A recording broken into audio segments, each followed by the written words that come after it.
सांग माने आपण समस्तंकु पवित्र पणा संक्रांति एवं ओडिया नववर्ष उपलक्षे हार्दिक शुभेच्छा एवं शुभकामना।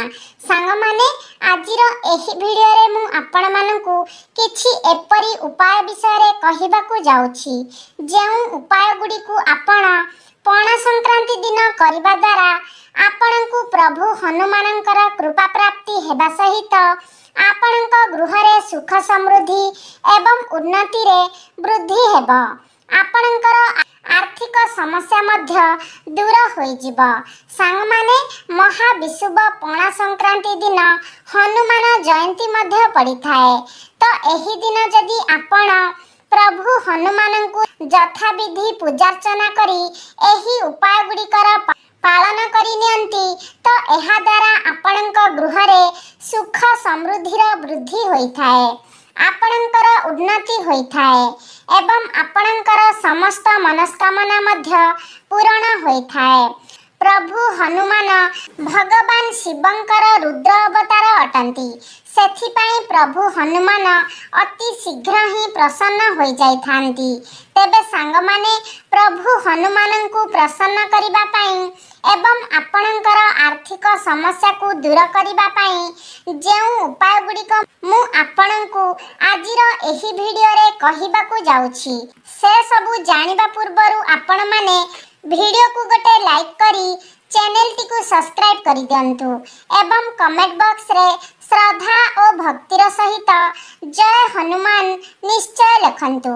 आपणक जीवन रे जे कौनसी प्रकारर संकट थाउ किंबा आपण जे कौनसी प्रकारर समस्या मध्य रे थांतु प्रभु हनुमान आपणकु तुरंत ही सेठारु बाहर करि देई थांती। सेथिपाई प्रभु हनुमान को संकट मोचन बोली मध्य कहा जाय थाए। तो आजिर एही वीडियो रे आमे जानिबा जे पवित्र पणा संक्रांति दिन आपण प्रभु हनुमान को केउ जिनिस अर्पण करिबा द्वारा आपणकु केउ फल प्राप्ति होई थाए। जदि आपण चाकरी करिबा पई चाहुछंती तो सेथि पई आपण प्रभु हनुमान को काण अर्पण करिबा उचित। जदि आपण व्यवसाय रे उन्नति करिबा पई चाहुछंती तो सेथि पई आपण प्रभु हनुमान को काण अर्पण करिबा उचित। जदि आपण धन प्राप्ति करिबा पई चाहुछंती सेथि पई आपण प्रभु हनुमान को काण अर्पण करिबा उचित। जदि लंबा समय धरी आपणकर कौनसी कोर्ट कचेरी मामला लागी रहिछि किंतु सेथिरे किछि समाधान होई पारु नाही सेथि पई आपण प्रभु हनुमान को काण अर्पण करिबा उचित। तो एही सबु विषय रे आजिर ए वीडियो रे आमे विस्तार भाबरे जानिबा। सेथि पई आपण वीडियो टी को स्किप न करी शेष पर्यंत निहाती देखंतु। तो आसंतु जानिबा आपण पवित्र पणा संक्रांति दिन केउ जिनिस प्रभु हनुमान को अर्पण करिबा उचित एवं केउ जिनिस अर्पण करिबा द्वारा आपण को केउ फल प्राप्ति हेबा। तो सर्वप्रथम जिनिसटी हेउछि पान पत्र। जदि आपणक जीवन रे कौनसी बड़ संकट रहिछि आपण समस्या मध्य रे सर्वदा घेरी होई रहुछंती सर्वदा मानसिक दुश्चिंता मध्य देई गति करूछंती सेथि पई आपण पणा संक्रांति दिन कौनसी भी हनुमान मंदिर रे प्रभु हनुमान को बीड़ा पान अर्पण करंतु। आपणक जीवन रे जेते बड़ संकट थिले मध्य समस्या थिले मध्य सेथिरु प्रभु हनुमान आपण को बाहर को नहीं आसीबे। सांग माने पणा संक्रांति दिन आपण प्रभु हनुमान को जेउ पान अर्पण करिवे से पान को आपण सर्वप्रथमे भल भाबरे धोई नेबे तापरे तार डेम्फ को आपण छिंडाई देबे। सेही पान पत्र रे आपण लवंग गुजराती मिश्री एवं केसर रखी ताकू पान भली भांगी देबे। तापरे सेही पान को आपण प्रभु हनुमान को अर्पण करिवे। आपण जेते बेले प्रभु हनुमान को बीड़िया पान अर्पण करिवे ध्यान रखिबे जे सेही समय रे आपण प्रभु श्री रामंकर नाम 108 थर जप करिवे। ଶ୍ରୀ ରାମ ଜୟ ରାମ ଏହିଭଳି ଆପଣ 108 ଥର ରାମ ନାମ ଜପ କରିବେ। ଦେଖିବେ ପ୍ରଭୁ ହନୁମାନ ଆପଣଙ୍କ ଜୀବନରେ ଚାଲିଥିବା ସମସ୍ତ ସମସ୍ୟାକୁ ଦୂର କରିଦେବେ, ସବୁ ସଙ୍କଟକୁ ଆପଣଙ୍କ ଉପରୁ ଏଡ଼ାଇ ଦେବେ। ତ ଏହି ଉପାୟଟି ଆପଣ ଚାହିଁଲେ କୌଣସି ହନୁମାନ ମନ୍ଦିରରେ କରିପାରିବେ, କିମ୍ବା ଯଦି ଆପଣ ନିଜ ଘରେ ପ୍ରଭୁ ହନୁମାନଙ୍କର ଫଟୋ ଚିତ୍ର ରଖିଛନ୍ତି ତ ଆପଣ ଘରେ ମଧ୍ୟ ଏହି ଉପାୟଟିକୁ କରିପାରିବେ। ଯଦି ଆପଣ ଘରେ ଏହି ଉପାୟଟିକୁ କରୁଛନ୍ତି ତ ତା ପରଦିନ ସେହି ପାନଟିକୁ ନେଇ ଆପଣ କୌଣସି ଗଛ ମୂଳରେ ମାଟିରେ ସେହି ପାନଟିକୁ ପୋତି ଦେବେ। ଦ୍ୱିତୀୟ ଉପାୟଟି ହେଉଛି, ଯଦି ଆପଣ ପଣା ସଂକ୍ରାନ୍ତି ଦିନ ପ୍ରଭୁ ହନୁମାନଙ୍କୁ ଲବଙ୍ଗ, ଗୁଜୁରାତି ଏବଂ ଗୁଆ ଚଢ଼ାଉଛନ୍ତି ତ ଏହାଦ୍ୱାରା ପ୍ରଭୁ ହନୁମାନ ଆପଣଙ୍କ ଉପରେ ବହୁତ ଅଧିକ ପ୍ରସନ୍ନ ହୋଇଥାନ୍ତି। ଏବଂ ଏହିସବୁ ଜିନିଷକୁ ଯଦି ଆପଣ ଶନିବାର ଦିନ ପ୍ରଭୁ ହନୁମାନଙ୍କୁ ଅର୍ପଣ କରନ୍ତି ତ ଆପଣଙ୍କ କୁଣ୍ଡଳୀରେ ଯଦି ଶନି ଦୋଷ ରହିଥାଏ ତ ଶନି ପୀଡ଼ାରୁ ଆପଣଙ୍କୁ ମୁକ୍ତି ମିଳିଥାଏ। ଏବଂ ମଙ୍ଗଳବାର ଦିନ ଯଦି ଏହି ଜିନିଷକୁ ଆପଣ ପ୍ରଭୁ ହନୁମାନଙ୍କୁ ଅର୍ପଣ କରୁଛନ୍ତି ତ ଆପଣଙ୍କ କୁଣ୍ଡଳୀରୁ ମଙ୍ଗଳ ଦୋଷ ଦୂର ହୋଇଯାଇଥାଏ, ଆପଣଙ୍କୁ ମଙ୍ଗଳଙ୍କ ଠାରୁ ଶୁଭ ଫଳ ପ୍ରାପ୍ତି ହୋଇଥାଏ। ଆପଣ ଜାଣିଥିବେ, ଯଦି କୁଣ୍ଡଳୀରେ ମାଙ୍ଗଳିକ ଦୋଷ ରହିଥାଏ ତ ବିବାହରେ ବିଳମ୍ବ ହୋଇଥାଏ ଏବଂ ବୈବାହିକ ଜୀବନ ମଧ୍ୟ ଯନ୍ତ୍ରଣାଦାୟକ ହୋଇଥାଏ। ତ ଆପଣ ଏହି ଉପାୟଟିକୁ ପାଳନ କରିବା ଦ୍ୱାରା ଆପଣଙ୍କ କୁଣ୍ଡଳୀରୁ ମାଙ୍ଗଳିକ ଦୋଷ କଟି ଯାଇଥାଏ। ତ ଏମିତିରେ ଆପଣ ପଣା ସଂକ୍ରାନ୍ତି ଦିନ ଏହି 3ଟି ଜିନିଷକୁ ପ୍ରଭୁ ହନୁମାନଙ୍କୁ ନିଶ୍ଚିତ ଭାବରେ ଅର୍ପଣ କରନ୍ତୁ, ଯାହା ଫଳରେ ଆପଣଙ୍କର ଏହି ସବୁ ସମସ୍ୟା ଗୁଡ଼ିକ ଦୂର ହୋଇପାରିବ। ତୃତୀୟ ଉପାୟଟି ହେଉଛି, ଯଦି ଆପଣ ରାଶି ତେଲର ଦୀପରେ ଲବଙ୍ଗ ପକାଇ ପ୍ରଭୁ ହନୁମାନଙ୍କ ସମ୍ମୁଖରେ ପ୍ରଜ୍ୱଳନ କରନ୍ତି ଏବଂ ପ୍ରଭୁ ହନୁମାନଙ୍କୁ ଆରାଧନା କରନ୍ତି, ପ୍ରଭୁ ହନୁମାନ ଆପଣଙ୍କ ଉପରେ ଥିବା ସମସ୍ତ ସଙ୍କଟକୁ ଦୂର କରିଦେଇଥାନ୍ତି ଏବଂ ଆପଣଙ୍କୁ ଧନ ପ୍ରାପ୍ତି ମଧ୍ୟ ହୋଇଥାଏ। ଆପଣଙ୍କର ଆର୍ଥିକ ସମସ୍ୟା ମଧ୍ୟ ଦୂର ହୋଇଯାଇଥାଏ। ଏବଂ ଯଦି ଆପଣଙ୍କ ଉପରେ ଋଣ କରଜର ଭାର ରହିଥାଏ ତ ଋଣ କରଜର ଭାର ମଧ୍ୟ ଆପଣଙ୍କ ଉପରୁ କଟି ଯାଇଥାଏ। ଆଉ ଗୋଟିଏ ଉପାୟ ହେଉଛି ନଡ଼ିଆ। ସାଙ୍ଗମାନେ, ବେଳେବେଳେ ଆମ ଜୀବନରେ ଏମିତି କିଛି ସମୟ ଆସେ ଯେତେବେଳେ ଆମ ଉପରେ ବହୁତ ଗୁଡ଼ିଏ ସମସ୍ୟା ଆସିଯାଇଥାଏ। ଆର୍ଥିକ ସମସ୍ୟା, ପାରିବାରିକ ସମସ୍ୟା, କାର୍ଯ୍ୟକ୍ଷେତ୍ରରେ ସମସ୍ୟା, ଶିକ୍ଷାର ସମସ୍ୟା, ନାନା ପ୍ରକାରର ସମସ୍ୟା ଆମ ଉପରକୁ ଚାଲି ଆସିଥାଏ। ତେବେ ଏପରି ପରିସ୍ଥିତିରୁ ବାହାରିବା ପାଇଁ ଆପଣ ନଡ଼ିଆର ଏହି ଛୋଟ ପ୍ରୟୋଗଟି ପଣା ସଂକ୍ରାନ୍ତି ଦିନ ନିଶ୍ଚିତ ଭାବରେ କରନ୍ତୁ। ତ ସେଥିପାଇଁ ଆପଣ ପାଣି ଥିବା ଗୋଟିଏ ଭଲ ନଡ଼ିଆ ନିଅନ୍ତୁ। ତାପରେ ଆପଣ ସିନ୍ଦୁରରେ ସ୍ୱସ୍ତିକ ବନାଇ ନିଅନ୍ତୁ ଏବଂ ତା ଉପରେ ଆପଣ ଗୋଟିଏ ଲାଲ ରଙ୍ଗର ସୂତା ବାନ୍ଧି ଦିଅନ୍ତୁ। ତାପରେ ଆପଣ ସେହି ନଡ଼ିଆକୁ ନେଇ ପ୍ରଭୁ ହନୁମାନଙ୍କର ଚରଣ ତଳେ ରଖି ଦିଅନ୍ତୁ। ତ ଆପଣ ସେଥିପାଇଁ ଗୋଟିଏ ନଡ଼ିଆ ନିଅନ୍ତୁ। ତ ସାଙ୍ଗମାନେ, ଲଗାତାର 11ଟି ମଙ୍ଗଳବାର ପର୍ଯ୍ୟନ୍ତ ଆପଣ ଏହି ଉପାୟଟି ପାଳନ କରନ୍ତୁ। ପ୍ରତ୍ୟେକ ମଙ୍ଗଳବାର ଦିନ ଆପଣ ନଡ଼ିଆଟିକୁ ନେଇ ଯାଆନ୍ତୁ, ପ୍ରଭୁ ହନୁମାନଙ୍କର ଚରଣ ତଳେ ରଖି ଦିଅନ୍ତୁ। ତାପରେ ପୁଣି ସେହି ନଡ଼ିଆକୁ ନିଜ ସାଥିରେ ନେଇ ଆସନ୍ତୁ ଏବଂ ପୁନର୍ବାର ତା ପର ମଙ୍ଗଳବାର ଦିନ ଆପଣ ସେହି ନଡ଼ିଆକୁ ନେଇ ପ୍ରଭୁ ହନୁମାନଙ୍କର ଚରଣ ତଳେ ରଖି ଦିଅନ୍ତୁ ଏବଂ ତାକୁ ପୁଣି ନିଜ ସାଥିରେ ନେଇ ଆସନ୍ତୁ। ଏପରି ଭାବରେ 11ଟି ମଙ୍ଗଳବାର ଆପଣ ଏହି ଉପାୟକୁ ପାଳନ କରନ୍ତୁ। ତାପରେ 11ଟି ମଙ୍ଗଳବାର ଯେତେବେଳେ ଆପଣଙ୍କର ପୂରା ହୋଇଯିବ, ତା ଉପରେ ଗୋଟିଏ ଲାଲ ରଙ୍ଗର କପଡ଼ାରେ କିଛି ସୋରିଷ ରଖି ଏବଂ ସେହି ନଡ଼ିଆକୁ ରଖି ଆପଣ ବାନ୍ଧି ଦିଅନ୍ତୁ। तापरे सही नड़िया को आपण सही कपड़ा सहित घरर मुख्य द्वार सम्मुखरे बांधी दियंतु।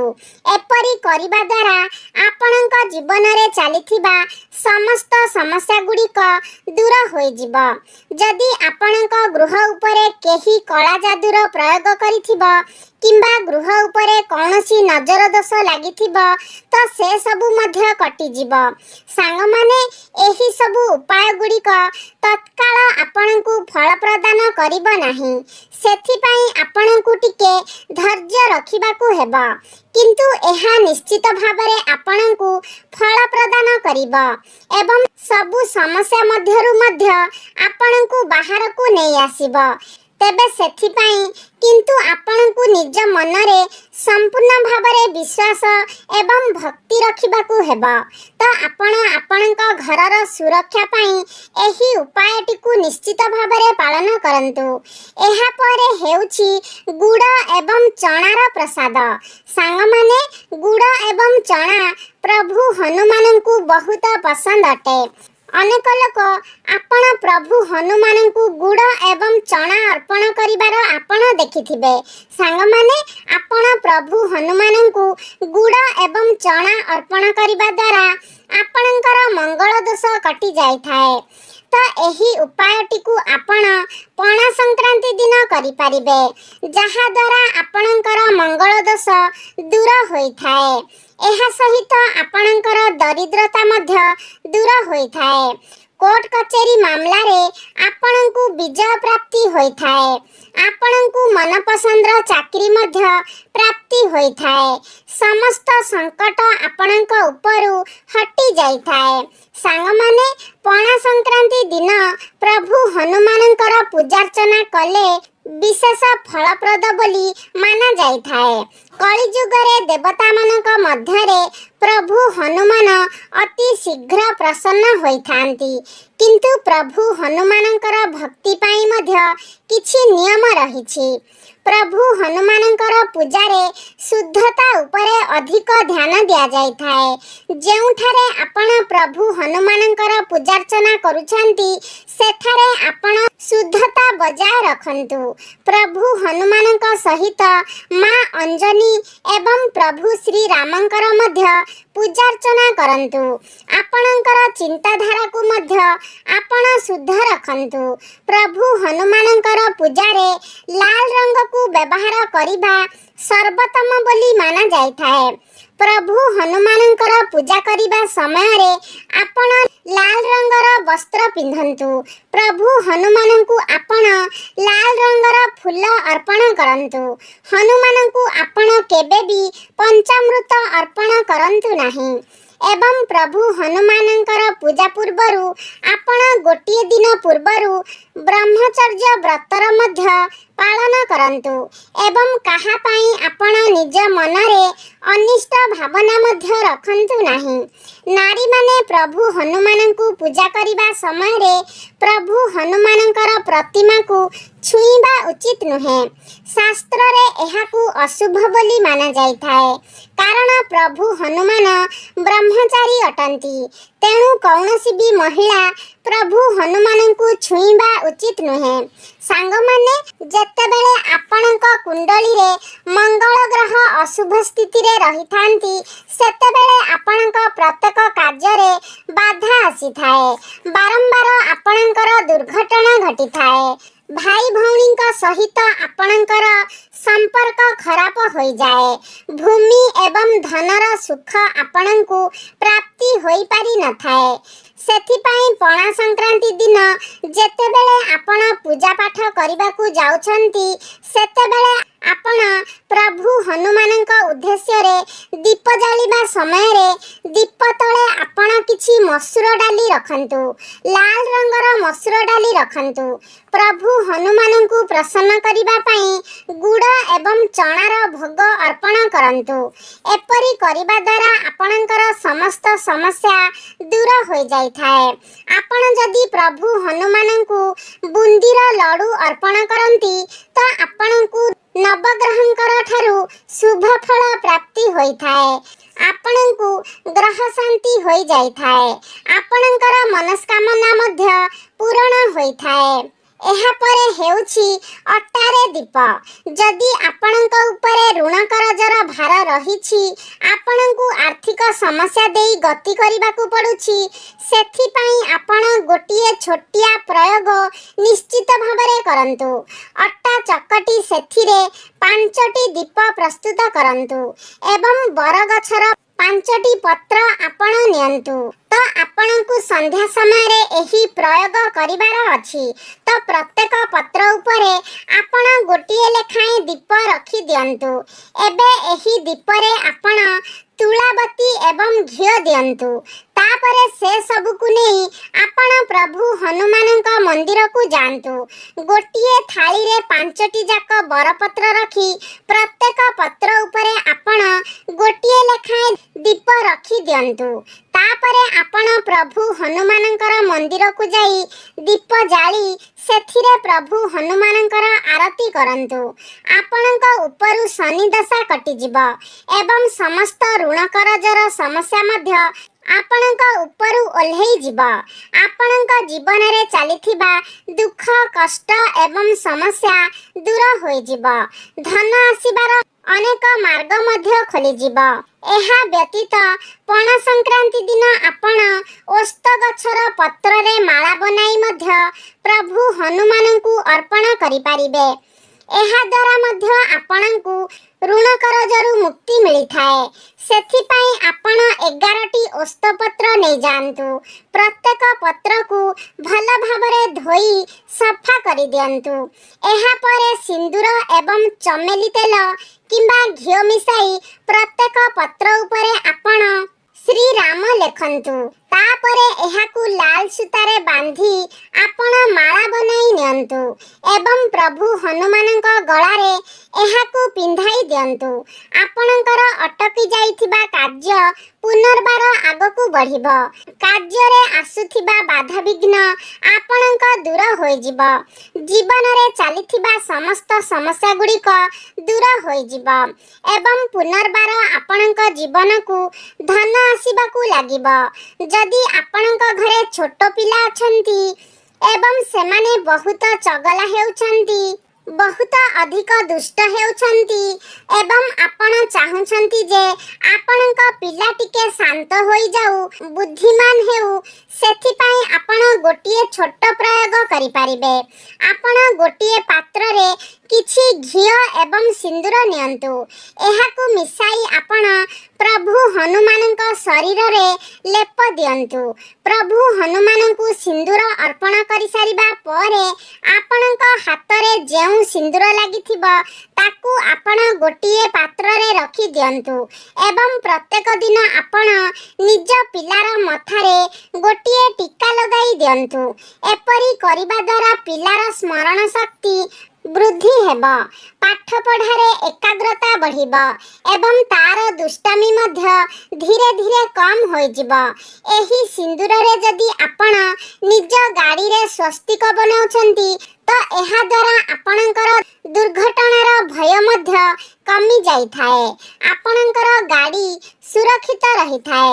ତ ସାଙ୍ଗମାନେ, ପଣା ସଂକ୍ରାନ୍ତି ଦିନ ଯଦି ଆପଣ ଏହି ସବୁ ଉପାୟ ଗୁଡ଼ିକ ପାଳନ କରନ୍ତି ତ ଏହାଦ୍ୱାରା ଆପଣଙ୍କୁ ପ୍ରଭୁ ହନୁମାନଙ୍କର ଆଶୀର୍ବାଦ ଏବଂ କୃପା ପ୍ରାପ୍ତି ହେବ, ଯାହାଫଳରେ ଆପଣଙ୍କ ଜୀବନରେ ଚାଲୁଥିବା ଅନେକ ଗୁଡ଼ିଏ ସମସ୍ୟା, କଷ୍ଟ, ଦୁଃଖ ଦୂର ହୋଇଯିବ ଏବଂ ଆପଣଙ୍କର ମନସ୍କାମନା ମଧ୍ୟ ପୂର୍ଣ୍ଣ ହେବ।